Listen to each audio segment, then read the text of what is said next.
Thank you, Mr. Chair. Look, this administration has a troubling habit of using the regulatory process to target the things that we need most. We talk about it a lot on this committee: plastics, gasoline, fertilizers, gas stoves, refrigerators, now air conditioning. And right here in this room, we can tell what it's like without good air conditioning. We have multiple members without their jackets on. It's not that comfortable. But in all seriousness, for the American people, your air conditioning is a life or death technology, especially in places like my home state of Texas.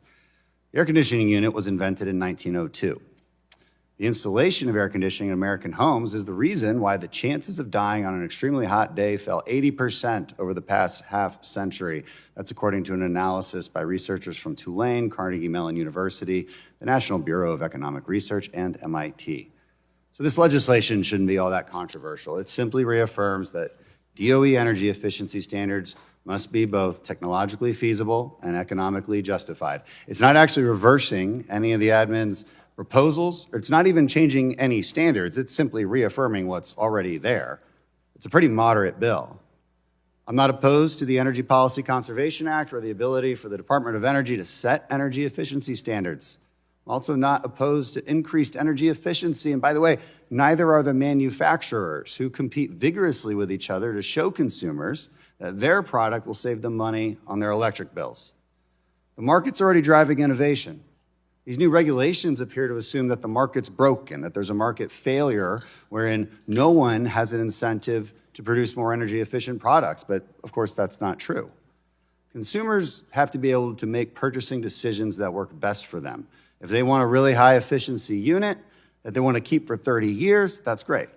If they want a lower cost model that they can actually afford, then they should have that choice.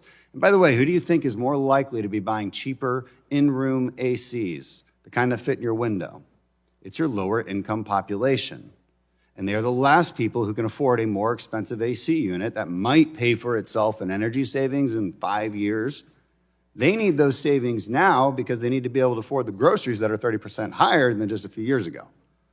We shouldn't be forcing those who are impacted the most by higher costs to choose between taking out a high-interest loan or not having air conditioning. My Democratic colleagues will likely cite all sorts of cost-saving estimates from the rules. However, these estimates fail to consider the market-driven increases in efficiency that would have taken place anyway, the kind of innovation we've already seen. And this bill doesn't undermine the ability of the DOE to set energy efficiency standards for air conditioners. It simply protects American consumers from unrealistic and costly regulations by simply affirming what's already there.